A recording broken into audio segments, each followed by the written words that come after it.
Indonesia, dengan 231 juta penduduk muslim terbesar di dunia, menjadi peluang yang menjanjikan bagi para produsen dan desainer pakaian muslim.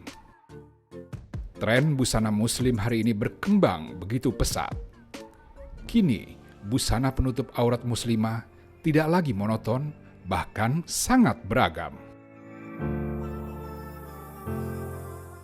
Syarat bahan tidak menerawang dan tidak menampilkan lekuk tubuh wajib ditaati. Dalam perspektif bisnis, peluang besar ini bisa menghasilkan cuan bagi para pengusaha fashion yang berkontribusi di dalamnya. Bahkan tidak hanya di dalam negeri, peluang meraih untung di pasar internasional juga sangat terbuka. Karena peluang konsumsi busana muslim pada 2024 mencapai lebih dari 402 miliar dolar Amerika atau sekitar 6.000 triliun rupiah. Busana muslim saat ini bukan hanya menjadi pilihan busana untuk menutup aurat saja, namun sudah menjadi gaya hidup wanita muslimah. Dan sekarang gaya muslimah pun beragam sekali. Dan ini juga menjadi tantangan bagi kami untuk terus membuat desain-desain baru yang tidak hanya menyasar kepada ibu-ibu muda, tetapi juga dari anak-anak muda. Karena anak-anak muda sekarang tampilan fashionable-nya juga terlihat walaupun menggunakan busana muslimah.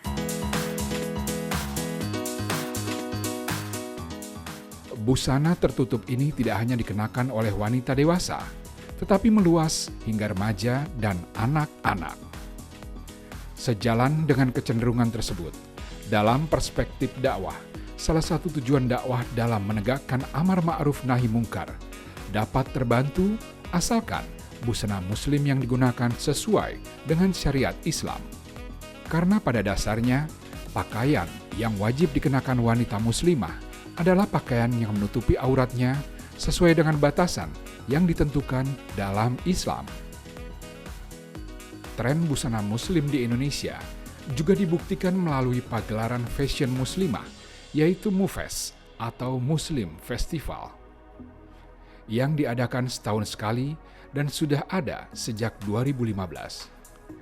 Seperti yang dilakukan Inen Kurnia, sudah 2 kali mengikuti MUFES, namun ada yang berbeda yang ditampilkan Inen, yaitu kain busana yang digunakan tak akan pernah sama dan ramah lingkungan. Iya, pakaian muslim, karena kita sedang menuju tren muslim ada di Indonesia. Jadi dalam kegiatan MUFES, 2 kali kami mengikuti MUFES, tentunya memang desain-desain muslimah yang kami tampilkan. Dan di sini kita jadi menampilkan sesuatu yang berbeda, karena mungkin yang lain menggunakan wasra Nusantara ataupun kain print, tetapi kami di sini menggunakan kain ekoprint. Ketika kita menggunakan kain ekoprint, kita tidak saja mendesain busana itu sendiri, tapi kita sudah mulai mendesain dari kain. Dan memang pakaian muslim itu ketika kita melakukan pameran itu yang paling diminati. Menjadi berbeda tentu saja ada sebuah proses yang dilewati. Ekoprint adalah teknik proses pengolahan kain yang digunakannya. Memang membutuhkan waktu untuk mengolah kainnya, namun terdapat kepuasan dalam mengaplikasikannya, serta memiliki nilai seni dan nilai jual. Berangkat dari kegelisahannya bahwa limbah fashion menyumbang kerusakan bumi, langkah pembuatan pakaian ramah lingkungan mulai dirintis Inen. Ekoprint sesuai dengan namanya adalah proses pengolahan kain. Kainnya serat alami, karena itu eco-friendly. Harus kain serat alami yang kita gunakan, lalu motif dan pewarnaannya pun harus alami. Dan ini kita dapatkan dari tumbuhan dan tanaman, dan Indonesia sangat kaya akan tanaman dan tumbuhan, sehingga ekoprint di Indonesia lebih mengena dan makin berkembang. Jadi dari prosesnya sendiri natural dan handmade.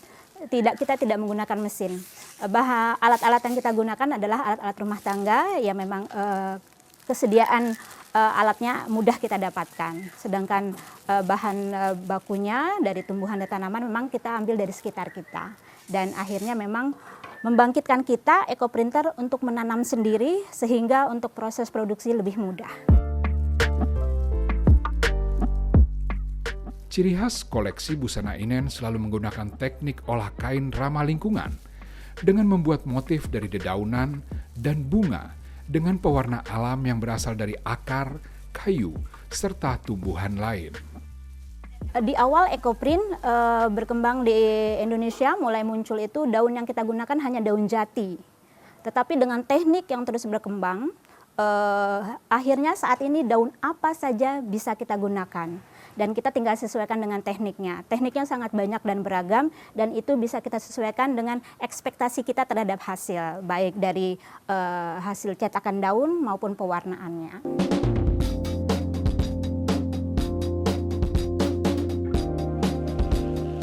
Ekoprint terus dikembangkan Inen karena kepeduliannya terhadap lingkungan, mengingat penggunaan serat sintetis sudah sangat mempengaruhi dan merusak lingkungan.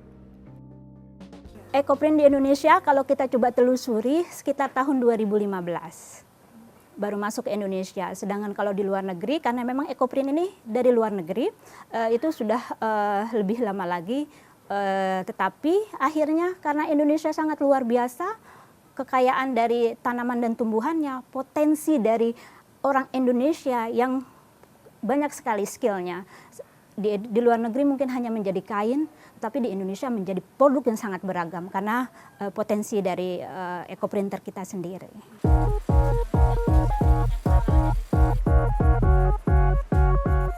Mengusung kain ekoprint untuk menjaga dan mencintai bumi terus dilakukan Inen pada karyanya. Kita akan ada rencana produksi berikutnya. Sampelnya kita ambil zero waste dari sisa-sisa produksi kita. Konsep zero waste dalam teknik pembuatan aksesoris pendukung juga menjadi salah satu solusi menjaga bumi. Ini juga menjadi salah satu perintah Allah Subhanahu wa Ta'ala dalam Al-Quran Surat Al-A'raf ayat 85, yang artinya, "Dan janganlah kamu membuat kerusakan di muka bumi sesudah Allah memperbaikinya. Yang demikian ini lebih baik bagimu jika betul-betul kamu orang-orang yang beriman."